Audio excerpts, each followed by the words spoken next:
Good evening.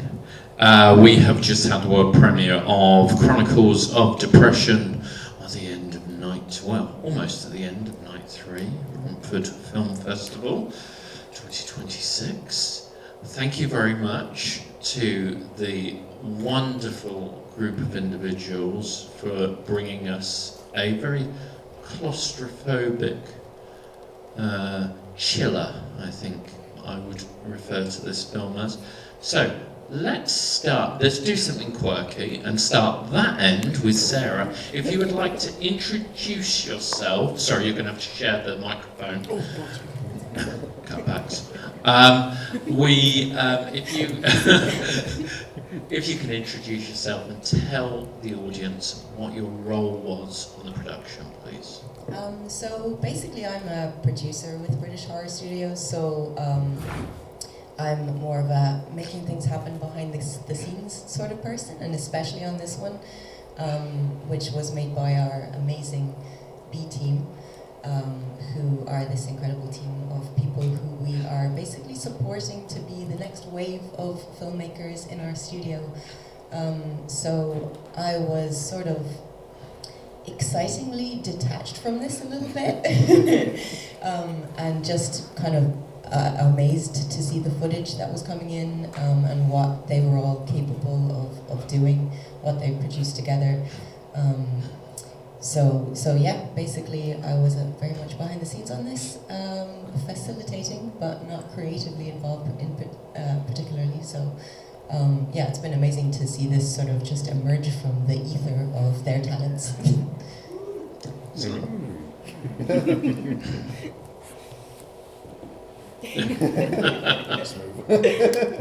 Me now, is it? Yes. Okay, well, I'm Mike Daviot. I was the florid director character. It's pretty obvious, Malcolm. What do you want me to say? I've been with Hex, stroke British Horror Studio, stroke B team for, what is it, Laurie, 5 years now? Something like that. Surely even longer than that. Yeah. 8 years. Seven years at least, yeah. I've certainly done a few Hex things. I was in the Amicus film. One of the wonderful things that Laurie has done is we made the first Amicus movie in 50 years, and I'm in that. Sarah, by the way, is doing herself a massive disservice. She's also a wonderful writer. She didn't mention that. And yeah, I'm just very happy to be part of the team, really. I'm Paul William Kelly. I am company director and lead the B team studio along with Megan Tremethick. So on Chronicles of Depression, I was one of the producers, and I was also a cinematographer. I'm Megan Tremethick. I played Marion. I'm also a producer with Paul William Kelly of the B team, and I was the second unit director for a little bit of it. Hello there, my name is Lawrie Brewster, and I was a director for the film, and I worked with Sam Ashurst on the script, with Sam getting most of the credit because he wrote it. Along with Sarah, we run the British Horror Studio and work with the B team and Amicus. And yeah, with a mission to make great, kind of powerful, earnest horror films. What I really enjoyed about this was you could take what you'd made here and turn it into anything because of the confines of what you'd done. It could have been a stage play, it could have been an audio play, it could have been a movie. It is a movie. Was that a clear decision, something that you decided to do, create something that had that level of adaptability about it?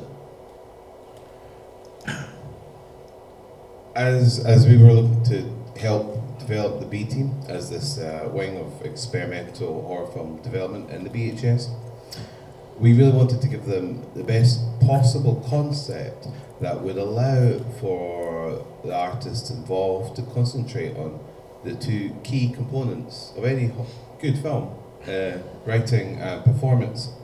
Especially as we've been looking to develop our own in-house style of performance that takes inspiration from the Old Vic style performance. We feel that there are artistic traditions from British cinema and theatre that are missing today, especially in the horror genre, that by bringing back we can do something special, something nice, even a really dark story. So that adaptability is a bonus of coming up with a concept that allows us to concentrate on the fundamental basics. And that was it. Mike, there's one, to be honest, through the whole film, there's pretty much one light moment, and that is the look of pleasure on your face when you put that headset on. Yeah. Almost like you're putting on Mickey Mouse ears. Yeah. Was that a conscious decision? Was that something that you decided you were going to do? Yes, it was a very deliberate choice because we discussed the ways in which the other people had done it. And I thought, okay, give me a second, we'll try and find a different way to do it. It was just the inspiration of the moment, for better or worse, and it just seemed to suit his slightly flamboyant arrogance, I think, yeah. Yeah. Yeah. It was good. Go ahead. A moment like that is especially why we love working with Michael, because he has that sort of theatrical experience where like maybe some of the younger, more experienced actors might not have thought of that. So it was an absolute pleasure to work with Michael on this film, for him to be able to through his performance, the younger actors can learn from him in that way as well. So obviously we have a few missing souls here today, but one we can't not talk about is Ian. How was the experience working with Ian? And how long did you actually have him there? Because, obviously the wonder of film is potentially that a lot of the scenes were shot in his absence. Talk us through that process, please. Well, the production actually took place over a sustained period, and despite the familiarity of the locations between scenes, you can probably imagine that for a 2-hour film with so much dialogue and blocking everything that there were many days. And with regards to Ian McCulloch, he, like Michael Daviot and Jonathan Hansler that we've worked with, they are consummate professionals from the world of stage and theatre, and their performance style comes with years of experience, especially with blocking and creating moments, utilising the environment and props and everything. And for Ian, as a man in his mid-80s, he drove himself up, and he performed with a remarkable energy and dedication. Of course, you'll know him from Zombie Flesh Eaters, but he was also a veteran actor of the Royal Shakespeare Company as well. And those things make his performances in horror films all that much better as well, because they give him an extra depth. There's just something that makes him linger in the imagination when you see him perform. And that's what he brings. But that collaboration with Ian only came about through our meeting at the Romford Horror Film Festival. So for what you, Spencer, Natalie and the team have accomplished in creating an event that brings artists together, you're also responsible, for good or bad, for creating a wave of horror films. And the artistic cultural identity that forms between artists of the type who meet here, who are attracted to come here, actually leads to a type of horror film being made that might not ordinarily occur based on other festivals. So, you've obviously got something very special here, and it led to us enjoying something very special, which was this remarkable work with Ian. He had more energy than even me, or even him. That's more convincing.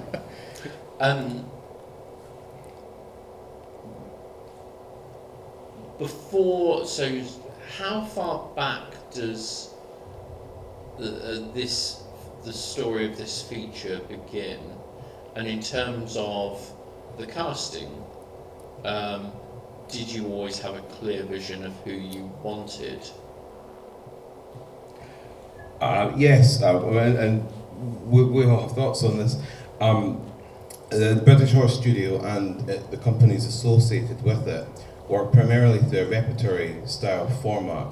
And as a vertically integrated studio, we look to the actors who work with us, and we want to construct films that will give them opportunities to grow, to thrive, and to help bring success to the studio. It's almost modelled a little bit like on United Artists, with Charlie Chaplin and other artists that came together to build a studio. Funnily enough, leading us to a kind of 1930s, 40s model where we're actually developing projects and constructing stars with our casting in mind. With Megan Tremethick, who is an exceptionally gifted actress and the star of our studio, who's done so much to bring on new audiences to our work, there was no brainer, because you're such an emotionally invested, full of conviction actress, inspired by the likes of Vivian Leigh, putting yourself into pathological territory that actually takes you to the emotional brink, such as your commitment. As regards to Michael Daviot, we said already that he was a consummate professional. I've always enjoyed and felt privileged by the friendship and shared interests in history, the occult, and theatre, and all the sorts that make him a no-brainer. And as well as Jonathan Hanslow, two excellent old dames of the genre. And then we have Navarro Ramon, an exceptional young man who has had, and he wouldn't mind me saying, his own history of personal mental health struggles that he committed on screen in the form of his character, without compromise, without fear,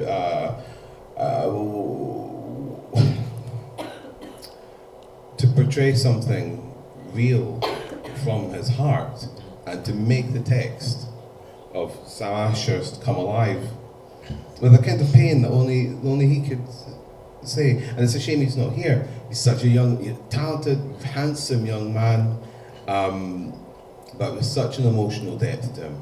I think it's his fearlessness with that. When he was talking about the things in that script, he was drawing from a deep well of genuine experience. Have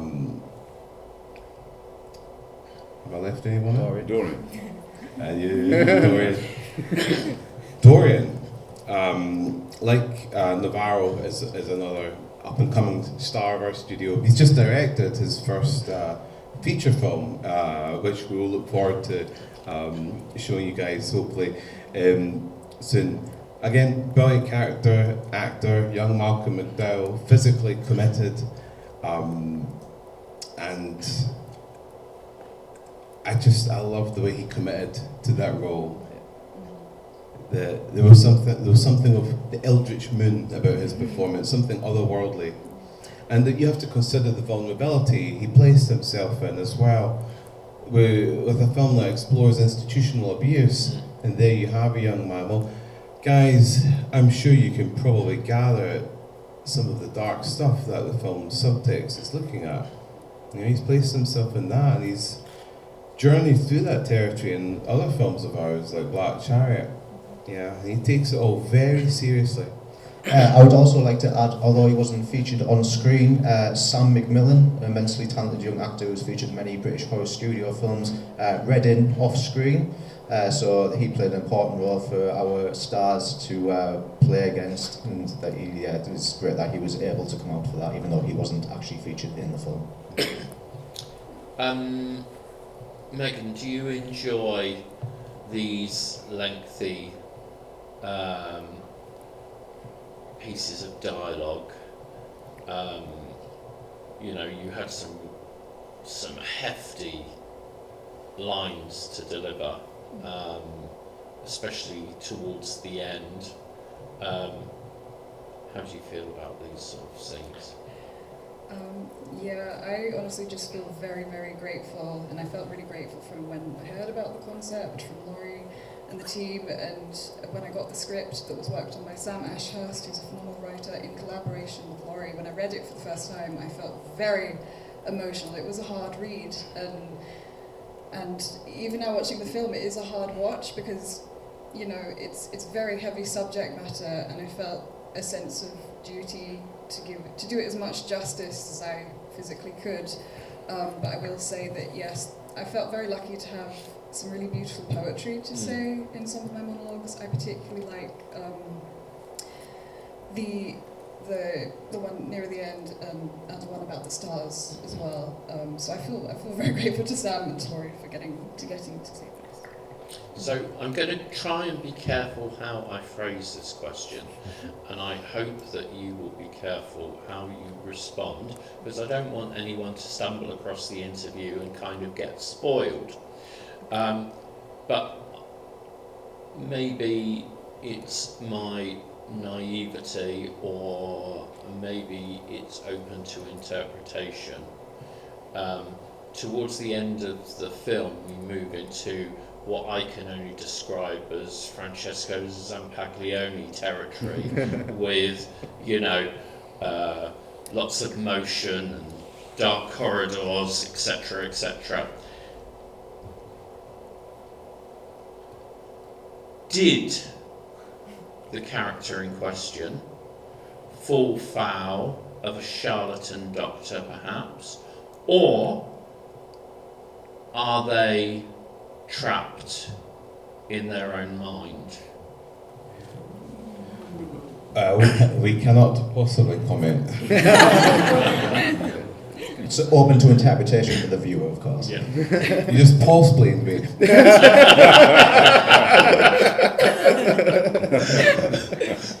Okay, do we have any questions out there? Oh, yes, we have questions. We have questions. Let's come to the right. Hello. Was there much improvisation involved, or did you guys really stick to the script? Because it definitely felt supernatural. So if there was no improvisation, then well done on very natural acting. Yeah, that's my question. There was no improvisation in dialogue except for 6 words in the whole thing. I think that was you, Michael. You added it onto the end of a take, and Michael was like, I think you were just perhaps like that. And I was like, you know what? Yes, it did. It was the bit when he put his arms out and leaned back. But no, the rest of it was all scripted. You know, the script took inspiration from early 20th century American playwrights, Arthur Miller, Tennessee Williams, kind of stuff like that. Can I say? And also, of course, the 1950s training videos. I think I'm okay to say that each actor looked through a collection of different patients that were being interviewed by doctors in the 1950s, and each of us chose one particular real-life person that we were very drawn to. We interpreted much of our characters kind of as a tribute to them, and we all, I think, ended up getting quite invested and attached, and we don't even know the name of these people, so I just, it was, yeah. Well, I think this perfectly demonstrates the preparation and dedication of our talented performers, that they were able to portray their characters in such a natural way. Then that fact, the audience think that was all like improvised, and in fact they just stuck to the script. So I applaud our performance for that. There was a question here. Thank you. Thank you very much for that film. It was very well made and well acted. There's a question about the acting actually. So most of it, it's just one person on camera at a time, but it's two-hander. So was the other actor there, or if the other actor wasn't on set, was someone stepping in to read the lines for the other actor to make it easier? I'll take this one. Yeah, it was both, and that was it really. But you know, even when it's with Ian or without, all actors are used to having to deliver their lines under an extraordinary set of circumstances. We try with BHS to make it as immersive as possible for our actors, because that creates the best performance. As you can imagine, if you feel like you're there, you can get the best. But it's not always possible, and they persevere. But mostly it was. Do we have any other questions, Al? Well, so back there again. Hi, me again. Sorry. I'm hogging it, yeah. Were the characters, was the script written around particular actors? Because you guys have actors that you guys use in the different films. I don't know how to describe it, like a collective. So when the script was being made, was it written for a particular actor? Yes, it was. As I mentioned before, the structure of our studio and the talent that works with us, if we have actors with us and they are committed to helping us build that studio, then we are committed to helping to build them as artists and performers. That's not to say that we don't invite other artists to get involved. On the website britishhorrorstudio.com, you'll see a page called Our Stars, and there's 20 plus portraits with biographies of that. So as producers, we'll think of our actors, we'll think what can make them win, what can make them look like stars, what can help them build their profiles, not just in the films but in social media, so that we can build our audience for the films and for them. And to be honest, the good producers should care about their actors, and bad producers don't. We run a lot of acting workshops with the British Horror Studio, so that familiarity between our performers really helps with the on-screen chemistry, I think. There's a question at the front. Do you think when you release this on Blu-ray you'll do a black and white version as well? Because I think it would look also fantastic on black and white. I thought it was much gonna like be you did black with the and white. Chariot. It'd be a good idea. Yeah, I mean, why not? Yeah, I mean, yeah, you're quite right. The start of the film is, I think, is quite haunting with that beautiful music. It's from early 20th century composer Charles Eaves. It's called The Unanswered Question. And when you see Meg coming out from behind the award curtain and the others in black and white, it's really powerful. I'd say almost certainly there will be a black and white version made available as well, because why not? Yeah. Good suggestion. Good. Do we have any other questions out here? I've got one for you. I've had the pleasure of being on film sets in the past, and I've seen certain scenes being filmed where the creators behind it have then turned around after seeing a performance and be like, holy crap, that was amazing. There's a lot of strong performances in this film, a lot of strong scenes. Did each of you remember at any time seeing something done and just thought, wow, that was fantastic? Obviously, for me, Meg is like my good friend, but when I watched Chronicles of Depression completed for the first time, I didn't see my friend Meg on screen, I just saw the character of Marion. So that level of performance that can take me out completely and just be so invested in the character is just like demonstrates Megan's skill and talent as an actress. I mean, I'll add, like, sitting directing it, you know, I mean, I would love to, you know, say as a director, my genius reflected, is it not? But I felt quite passive because, you know, there's me sat, and here's these wonderful actors, and I've worked with them, but they're working with themselves, you know, developing their characters and their performances. And there were moments that, you know, even in a year of directing, I couldn't have helped them produce what they managed to on their own. With Michael Daviot's character, his characterization with this wonderful, dry, dark humor, but then there is this humanity that comes across, and it's devastating. You make your character someone we feel compassion for and empathy for, and it is a talent to bring that dark humor right around so it breaks your heart. And of course, with Navarro Ramon's performance, with his physicality, his tics, and his attempts to express a kind of macho criminality that gives way to an abused child, and that monologue with his delivery where he talks about himself as a broken piece of glass or something, held by his mother, was really powerful. And I say that not as a director that feels responsible for making that happen, but rather as a sort of facilitating observer who was just really touched. So yeah, even I felt I needed a hanky on standby sometimes. And when they were performing, these takes were single takes. When they're cut, incidentally, that's not the cut of their performances, that's just the cut of long takes. They, they did pretty much the whole film as a play. Except for any of the costume changes. So what astounds me is just like how young these guys are. Like Meg's 28, Dorian Todd's 23, Navarro Ramon's 21. I'm 34. I'm 34 as well. And they've only just like scratched the surface of their potential, and I'm very excited to see how they'll progress in the British Horror Studio and the B Team Studio films in the future. I'm going to go back to Sarah very quickly.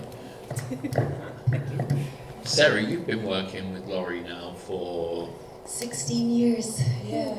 What brought the two of you together in the first place to work on the films? Basically, we started working together on a filmmaking website where there were these monthly challenges where people would work together online, basically from all over the world, to make short films. So he was an aspiring director, I was an aspiring writer, and we started making shorts together. And really very quickly, we realized that this is something we could turn into a sustainable, well, not sustainable, but something that we could try to do and be poor for a very long time. But yeah, every year it's kind of grown, and like it's pretty crazy looking back to see where we've come from to where we are now, with our studio building, this amazing stable of actors, the sort of output that we've managed to do every year, like 3 or 4 or 5 feature films. And yeah, just going from strength to strength really, but from very humble beginnings, but just always that drive to create, to make original stories and to do things our way, which has, I guess, stood to us because we're still doing that. So. And just very quickly, off the top of your head, how many projects have you worked on together? Oh God, I honestly don't even know, but it must be like close to 20 now, maybe I would say, like features. Gotta be something like that. God knows. I'll say one thing. I was not nearly as successful until Sarah came into my life, and I was doing like corporate videos and things. I had a full set of hair, rippling abs, a young man, basically. Remember that. Yeah. Within 12 months of working with Sarah, the phone rang in our house, and you know who it was? It was Joseph Gordon-Levitt and Channing Tatum. They'd read one of her scripts and wanted to produce it as a short, and then they did. I ended up helping her with that, with the material to make it look a bit fancier, with some cool steampunk animation, everything. But Sarah did that, and then it was played at Sundance, South by Southwest. We had Robert Redford watching it. You've had Anne Hathaway and Gary Oldman getting in touch, performing your stuff on stage and in film. And even Sia, that singer with the hair in front of her, covered one of Sarah's songs live in concert in front of thousands, and then tweeted to apologise that she hadn't done it as good as you. I forgave her. Yeah. Sarah is her humility and quiet dignity is something that everyone has benefited from. Your creativity has brought levels of interest which are directly responsible for the elevation of our company at earlier stages that allowed us to attract the necessary finance to have a chance at producing films. Sarah is basically the empress at the British Horror Studio, and we all are I look up to you enormously, you know.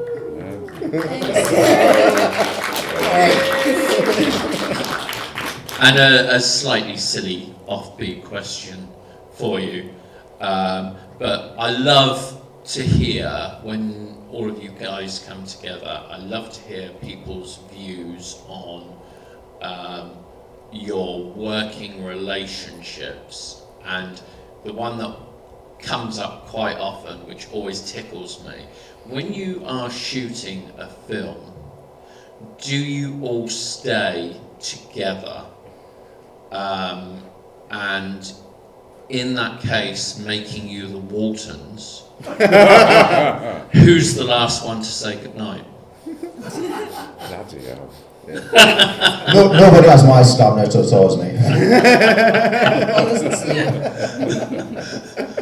Sorry, Megan, that went right over your head, didn't it? Sorry. I just, do you actually, because obviously you've got this building, haven't you?